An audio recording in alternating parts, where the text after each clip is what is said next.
उत्तर मुद्रित है। प्रभारी श्री अख्तरुल इमाम, उत्तर मुद्रित है, पूरा पूछा। पूरा ही पूछ रहा हूं सर। मैं माननीय मंत्री का बड़ा आभारी हूं कि बड़ा विस्तृत से और बहुत ही स्पष्ट इन्होंने जवाब दिया है कि बिहार में 359 होने चाहिए थे आईएएस पदाधिकारी, जिसमें 202 यहां पर कार्यरत हैं, यानी 207 लोगों की यहां पर कमी है।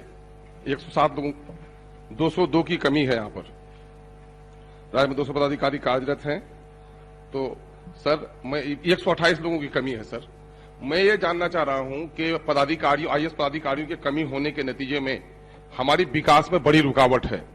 और हम देश के दूसरे राज्यों में अगर हम देखते हैं तो तमिलनाडु में 376 का स्ट्रेंथ है और 300 कार्यरत हैं। वेस्ट बंगाल में 389 का स्ट्रेंथ है, 307 कार्यरत हैं। बिहार में 359 में सिर्फ 202 कार्यरत हैं। लगभग 40% से ज्यादा पदाधिकारी हमारे कम हैं। उससे बिहार के विकास को बड़ा नुकसान हो रहा है। तो इन पदाधिकारियों के पदस्थापन के लिए केंद्र को कब खत लिखा गया, और केंद्र से अगर हमारे हिस्से के आईएएस ऑफिसर नहीं मिल पा रहे हैं तो उसकी वजह क्या है?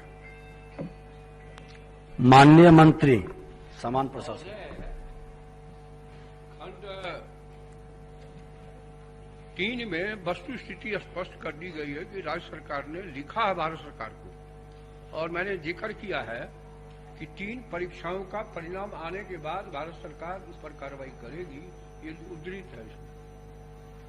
मैं ये जानना चाह रहा हूं अध्यक्ष महोदय कि बिहार सरकार विकास के बारे में रातों दिन प्रयासरत है, और ये बात स्पष्ट है कि हमारे एक सेक्रेटरी पर कई पदभार हैं, 3-4 डिपार्टमेंट के।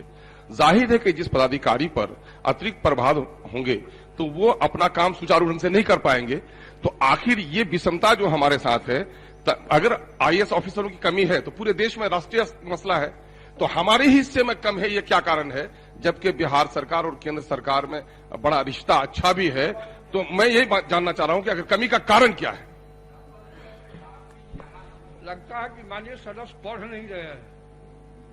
3 के उत्तर को पूर्णतः पढ़े, स्पष्ट है स्थिति। नहीं, मैं पूरे तौर पर पढ़ के भी आया हूं, समझ के भी आया हूं। माननीय मंत्री महोदय, नहीं जनाब, माननीय मंत्री महोदय का बड़ा आभारी हूं, हमारे गार्जियन हैं। पढ़ने के लिए कहते तो मैं फिर एक बार पढ़ लूंगा, लेकिन जो कुछ उन्होंने अपना होमवर्क किया, मैं ये कह रहा हूं कि आखिर में तुलनात्मक बात पेश की। तमिलनाडु, वेस्ट बंगाल, यूपी, अगर इनको देखें तो उतनी कमी वहां नहीं है। मेरे यहां इतनी कमी क्यों रही?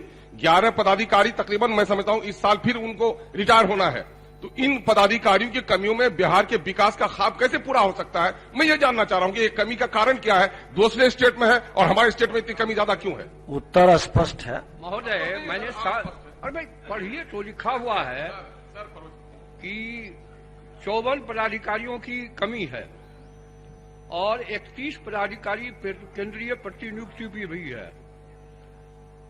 20 में सिविल सेवा परीक्षा 20 के आधार पर भारतीय प्रशासनिक सेवा के 54 अधिकारियों को आमंत्रित करने का अनुरोध भारत सरकार से किया गया। इसके अतिरिक्त केंद्रीय प्रोन्नति कोटा के विरुद्ध चयन वर्ष 18 के 22, चयन वर्ष 19 के 15 तथा चयन वर्ष 20 के 16 पदों पर नियुक्ति की कार्रवाई प्रक्रियाधीन है। तो बीच में कोरोना के चलते परीक्षा में भी व्यवधान हुआ, जल्द ही वो पूरा